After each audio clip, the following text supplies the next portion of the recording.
Jnanam charam sharakaya chakshurmritam jena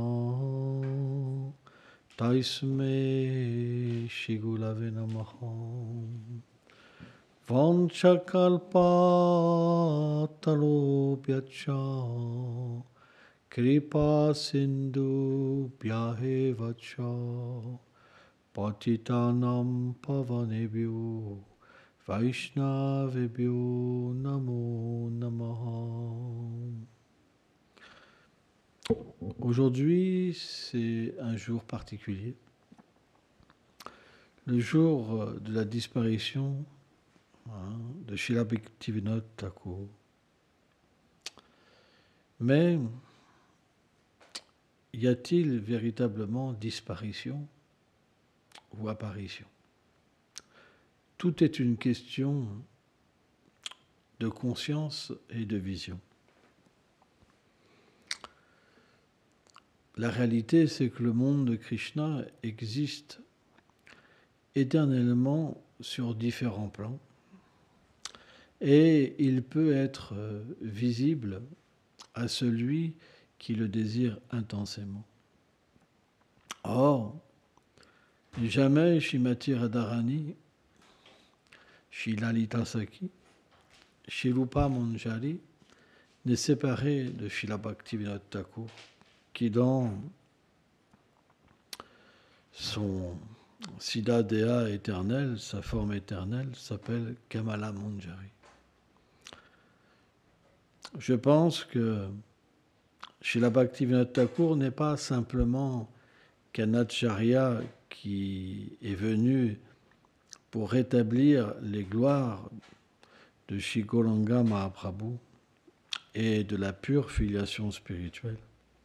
C'est aussi, pour beaucoup, un ami intime et une personnalité extrêmement miséricordieuse qui accompagne les sadhakas, donc les pratiquants spirituels, vers une intronisation de leur service éternel au couple divin sous la juridiction de Shri Lalita Sakhi et Shri Rupa Manjari. Donc, lorsque le dévot peut véritablement progresser, il peut naturellement se rappeler de Bhaktivinoda Thakur dans sa forme éternelle et comprendre à quel point Srila Bhaktivinoda Thakur est miséricordieux. Est-ce qu'on peut se rendre compte le sacrifice qu'ils font de quitter, en fait, momentanément Radha et Krishna, si on peut parler de quitter, mais venir dans ce monde pour simplement délivrer les âmes déchues. C'est ça l'acharya. L'acharya, c'est celui qui descend. Bien qu'il ait une position éternelle, il accepte momentanément un rôle dans ce monde pour simplement montrer un exemple et donner la miséricorde. C'est pourquoi cette grande personnalité qui est Srila Bhaktivinoda Thakur a une place particulière dans nos cœurs, vraiment particulière. Et je voudrais dire humblement aujourd'hui, combien je me sens loin de toi et à combien je voudrais être dans ta compagnie. La compagnie de Srila Bhaktivinoda Thakur est si douce et aimante. C'est toujours cette personne qui nous accompagne et qui vient nous chercher. Srila Bhaktivinoda Thakur a donc un cœur extrêmement aimant et doux, très très très doux. C'est pourquoi aujourd'hui, je me prosterne de tout mon être, avec toute ma conscience, à tes pieds. Et je te mendie humblement, sois miséricordieuse, ô Saki, s'il te plaît. Je suis venu dans ce monde de misère et je fais n'importe quoi, car j'ai oublié qui je suis. Mais aujourd'hui, dans ce jour, je peux me rappeler un tout petit peu de moi et de ta présence. Et s'il te plaît, sois miséricordieuse, viens me chercher. Ta compagnie est si douce, comment pourrais-je l'oublier? Et nous sommes peut-être pas très nombreux ici, mais veuille, s'il te plaît, avoir un œil aimant sur nous tous et nous protéger, car cet âge est terrible. Tous les êtres sont emplis de défauts, de concupiscence, et n'ont aucun désir de servir le couple divin. S'il te plaît, veuille nous protéger.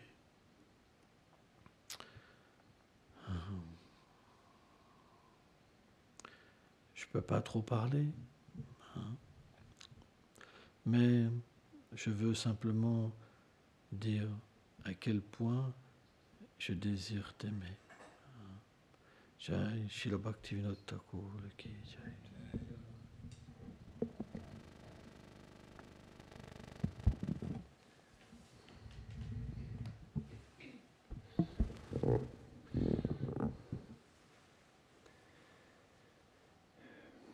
Jai Srila Bhaktivinoda Thakur ki. C'est difficile de parler après un si beau discours du cœur. Mais c'est vrai que Bhaktivinoda Thakur est une personne tellement spéciale, tellement chère à nos cœurs. J'aimerais partager quelques divertissements avec Bhaktivinoda Thakur ici-bas dans ce monde. Donc on sait qu'il avait un horaire très particulier. Il se couchait vers 7h30, 8h. Il se levait à 10h le soir. Il se réveillait, puis il écrivait de 10h du soir à 4h du matin. Ensuite, à 4h du matin, il se reposait pour 30 minutes. Il chantait son japa de 4h30 à 7h. Ensuite, à 7h, il lisait, de 7h jusqu'à 8h et quelques, s'il y avait des invités, parce que c'était une personnalité qui avait beaucoup de responsabilités. Il était le juge de la Cour suprême de Jagannath Puri, le plus gros temple de l'Inde. Et à ce moment-là, des fois, il recevait des invités. Il recevait souvent des invités à la maison, mais comme naturellement c'est un associé éternel de Radha Krishna, il souhaitait toujours, mais pas comme son fils. C'est expliqué que parfois, Bhaktisiddhanta Sarasvati Thakur, il avait une humeur différente de prédication de son père et il argumentait avec son père des fois. Il lui disait « Mais pourquoi papa, pourquoi tu ne prêches pas comme ça aux gens ?» Mais lui, il avait une humeur très douce et il préférait persuader les gens à travers l'humilité. C'est ce qui est expliqué. Et donc ensuite, il prenait un petit déjeuner très simple, du chapati, un petit verre de lait et quelques fruits. Ensuite, il allait travailler. C'est expliqué qu'il était tellement efficace qu'il était capable de faire plusieurs, parce que comme il était juge, il travaillait sous différents jugements et tout. Il posait des jugements selon les différentes personnes et il pouvait faire en plusieurs journées, plusieurs cas en une journée, ce qu'une personne pouvait faire en un mois. Il était extrêmement efficace. En plus, il avait 10 enfants. Il a écrit 110 livres. On se demande, c'est sûr qu'il écrivait la nuit. C'est pourquoi il prenait autant de temps pour écrire. Donc ensuite, il revenait à la maison, se reposait 15 minutes, prenait un léger repas, retournait au travail. Ensuite, il revenait à 5 heures chez lui, faisait de la traduction et il passait un peu de temps avec ses enfants parce qu'il avait tout de même 10 enfants. Mais ça ne l'empêchait pas du tout de faire ce qu'il devait faire. Et encore une fois, il se reposait à 7h30. Donc on peut voir à quel point il était absorbé dans son service. Donc ensuite, il y a plusieurs divertissements avec Bhaktivinoda Thakur qui sont spéciaux. Il y a la fameuse histoire avec Vibhikeshan. Donc c'était un yogi qui habitait non loin de Navadvip dans la forêt. Donc lui, il disait qu'il était Vishnu. Et il avait 2 associés qui étaient avec lui, qui disaient qu'ils s'appelaient Brahma et Shiva. Et donc, c'est expliqué que le roi de cette région-là, en fait, c'était pas Navadvip, excusez-moi, c'était près de Jagannath Puri. Le roi de Jagannath Puri, il avait été charmé par les pouvoirs mystiques de Vibhishana, parce que c'est expliqué que il avait les longs cheveux et il pouvait se pencher dans le feu et ressortir sans aucune blessure. Il pouvait même aussi brasser sa tête et il y avait du feu qui sortait de sa tête. Et donc, le roi, c'est expliqué que le roi, il donnait de l'argent à ce Vibhishana, puis en plus, il envoyait plusieurs courtisanes pour pouvoir être dans la compagnie de Vibhishana. Donc, c'est venu aux oreilles de Bhaktivinoda Thakur et le gouvernement, ils étaient perturbés par la situation avec Vibhishana. Donc, c'est expliqué que Bhaktivinoda Thakur, il est allé sur place et c'est expliqué que les policiers, ils étaient derrière lui. C'était lui qui était en avant. Et donc, il s'est rapproché. Et donc, il a confronté Vibhishana et il lui a dit j'ai un mandat d'arrêt contre toi et j'aimerais que tu reviennes avec moi. Et là, Vibhishana lui a répondu qu'il était le Seigneur suprême, qu'il était Vishnu, qu'il n'avait pas besoin de le suivre. Mais il a dit tout était un divertissement et donc, toi, tu es Kamsa et moi, je suis Krishna. Et comme un divertissement, tu dois m'emmener dans la prison de Kamsa. Il a répondu ça à Bhaktivinoda Thakur. Donc, Bhaktivinoda Thakur, il l'a apporté, il l'a mis en prison. C'est expliqué qu'il s'est passé 18 jours avant le jugement final. Et pendant ce temps-là, Vibhishana, il jeûnait à tous les jours et il a maudit aussi la famille de Bhaktivinoda Thakur. Il a maudit Bhaktivinoda Thakur en lui disant que sa famille recevrait des choses mauvaises. C'est expliqué que sa fille, la fille de Bhaktivinoda Thakur, elle a été gravement malade, elle avait une forte fièvre, et Bhaktivinoda Thakur aussi. Quand il est allé pour rencontrer Vibhishana, il tremblait, mais il était son père, Bhaktivinoda Thakur. Et donc, après le jugement, il a demandé à des officiers de couper les cheveux de Vibhishana, et dès qu'ils ont coupé ses cheveux, il s'est écroulé sur le sol. C'est comme s'il n'avait plus aucun pouvoir, parce que il est dit que les yogis gardent leur pouvoir mystique dans leurs longs cheveux. Et donc, après ça, il est resté en prison. Et 18 jours plus tard, il est mort empoisonné. Il s'est empoisonné lui-même. Donc, on peut voir que c'était naturellement pas Vishnu. Donc, après ça, il y a l'histoire aussi avec un fantôme. Ça, c'est lorsque Bhaktivinoda Thakur, elle était à Navadvip. Il y a une personne qui est venue le voir en disant qu'il y avait un fantôme qui habitait un arbre. Et donc, il y avait une grosse perturbation autour de cela. Et donc, Bhaktivinoda Thakur, il a demandé à un brahmana de venir à tous les jours devant cet arbre et réciter le Srimad Bhagavatam à tous les jours, pendant 45 jours. Et au bout de 45 jours, il y a une branche de l'arbre qui a cassé. Et donc, le fantôme, il a dit, le brahmana a entendu sa voix, il a dit « Merci, par cette vibration transcendantale, tu m'as libéré. » Donc, il est parti par la suite. Donc, il y a toutes sortes de divertissements avec Bhaktivinoda Thakur, mais ce qui est vraiment spécial, c'est que dans ses écrits, il a écrit d'une manière à ce qu'il pouvait justement écrire à des grands érudits ou à des purs dévots du Seigneur, mais il a écrit aussi à des gens du commun. Donc, il écrivait en sanskrit, en bengali, mais il était le premier à traduire et écrire des textes Vaishnav en anglais, dont un petit pamphlet qui s'appelle « Les enseignements de Sri Chaitanya », qu'il a envoyé dans 4 régions de la planète, dont McGill Université à Montréal. Il y a des dévots qui sont entrés dans cette bibliothèque et ont trouvé ce pamphlet de Bhaktivinoda Thakur. Donc, il voulait justement que cette connaissance et les gloires de Chaitanya Mahaprabhu soient répandues sur la terre entière. Donc, c'est expliqué aussi qu'il a pu réétablir le Chaitanya Charitamrita parce qu'au fil du temps, à cause que nous sommes dans l'ère de Kali, il y a des textes Vaishnav qui ont été perdus. Les gens ne lisaient plus le Chaitanya Charitamrita. Il avait même pu réussir à trouver une copie du Chaitanya Charitamrita. Ça a pris du temps avant qu'il en trouve une. Et donc, il a voulu, par ses écrits aussi, raviver le Vaishnavisme, le Gaudiya Vaishnavisme. Et parce qu'à ce moment-là, il y avait beaucoup de déviations philosophiques qui faisaient en sorte que les gens s'éloignaient des siddhantas, des conclusions philosophiques Vaishnav. Donc, il a voulu rétablir ça aussi. Puis à travers ses écrits, qui étaient très simples, et ses chants, c'est expliqué que même les gens pauvres pouvaient chanter les chants de Bhaktivinoda Thakur. Même s'ils étaient illettrés, ils pouvaient tout de même chanter, et à travers les chants de Bhaktivinoda Thakur, ils pouvaient développer la pure dévotion pour Krishna. Donc, ses contributions étaient extraordinaires en ce monde. Donc aujourd'hui, on devrait prier profondément de tout notre cœur pour sa miséricorde, pour qu'il puisse nous aider à progresser sur le chemin de la pure dévotion. Jai Shla Bhaktivinoda Thakur ki Jai.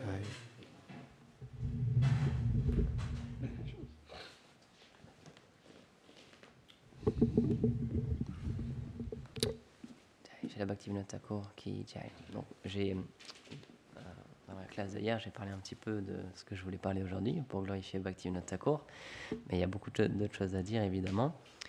Mais le point, c'est que le Seigneur, il envoie ses associés, parce que c'est notre compréhension à nous, dans notre filiation, c'est que Bhaktivinoda Thakur, c'est pas un être ordinaire, c'est un associé éternel de Radha Krishna qui vient dans ce monde, c'est Kamala Manjari qui vient dans ce monde pour justement nous aider, pour nous aiguiller sur le chemin de la dévotion. Mais, comme c'est déjà arrivé à plusieurs reprises dans les divertissements de Mahaprabhu, par exemple, Bhaktivinoda Thakur, il n'est pas né en tant que dévot, il n'est pas né dans une famille de dévots. C'est des personnes qui avaient une autre adoration, qui n'adoraient pas le Seigneur Krishna. Et c'est pas tout de suite qu'il a été attiré par le Vaishnavisme, en fait. Il y a eu ce divertissement-là où, au début, il a essayé différentes philosophies et il s'est intéressé beaucoup au christianisme, il explique. Parce qu'il aimait beaucoup l'idée d'un Dieu unique, et ça lui semblait très probable, il a bien aimé cette idée-là. Et c'est seulement après avoir rencontré, si je me souviens bien, les commentaires du Srimad Bhagavatam, que là, il s'est rendu compte que les Védas, en fait, ça expliquait beaucoup plus de choses, et que c'était une philosophie extrêmement profonde. Et à partir de ce moment-là, et comme tu expliquais Maharaj, il s'est vraiment connecté fortement avec le Vaishnavisme, et à l'époque, c'était tellement compliqué d'obtenir ces textes-là, que lorsqu'il a voulu se procurer le Chaitanya Charitamrita, ça lui a pris plusieurs mois pour ne serait-ce que trouver une copie. Et c'est pour ça que c'est grâce à ce genre de personnes que maintenant, on a autant de livres qui sont disponibles. Parce que, comme tu l'expliquais aussi, c'était le premier acharya dans notre filiation spirituelle à traduire et à écrire des textes en anglais. Parce qu'il avait conscience que ce message-là, le message de Chaitanya Mahaprabhu, c'était pour tout le monde. C'était pas juste pour les orientaux ou juste pour les indiens. C'était vraiment pour toutes les âmes qui sont dans ce monde. Donc on lui doit vraiment cette chose-là, cet effort de partager ce savoir-là, cette philosophie, cette spiritualité au monde entier. Et une autre énorme contribution de Srila Bhaktivinoda Thakur, c'est lui qui a retrouvé le lieu de naissance de Chaitanya Mahaprabhu. Parce qu'à l'époque, encore une fois, tous les lieux, de la même manière que tous les lieux de divertissement étaient un petit peu perdus, et c'est ce que son fils, Srila Bhaktisiddhanta, il fera, il remettra à jour ces lieux de divertissement de Krishna. Mais Bhaktivinoda Thakur, lorsqu'il habitait à Godrum, si je me souviens bien, à plusieurs reprises, il a vu une lumière, il a vu quelque chose qui l'attirait, qui venait d'un terrain non loin. Il a senti que c'était quelque chose de spécial, et c'était un terrain donc c'était un terrain vague, où il y avait c'était un champ rempli de tulasi en fait. Et donc lorsqu'il a vu ça, il a eu ce sentiment-là, et il est allé voir le plus grand Vaishnav de l'époque, qui était considéré comme la plus grande autorité Vaishnave, qui est du coup Srila Jagannath Das Babaji Maharaj, et il lui a demandé s'il pouvait venir sur ce lieu-là, et s'il pouvait authentifier ce qu'il pensait être le lieu de naissance de Sri Chaitanya Mahaprabhu. Et donc à l'époque, Sri Jagannath Das Babaji Maharaj, comme on peut le voir sur les photos sur l'autel, il était infirme en fait, il avait plus de 100 ans et il ne pouvait plus se déplacer tout seul. Il était complètement recroquevillé, son corps était tout courbé et il était porté en fait dans un panier par un de ses disciples. Et donc il a suivi Bhaktivinoda Thakur et ils sont allés sur ce lieu-là, et lorsqu'ils sont arrivés dans ce champ de Tulasi, Jagannath Das Babaji Maharaj, il a sauté dans les airs, il a commencé à chanter, Gora, Gora, Gora, et il a dit oui, c'est bien le lieu de naissance de Chaitanya Mahaprabhu. Donc ce Yoga Pit qu'on a découvert, c'est grâce à Srila Bhaktivinoda Thakur aussi.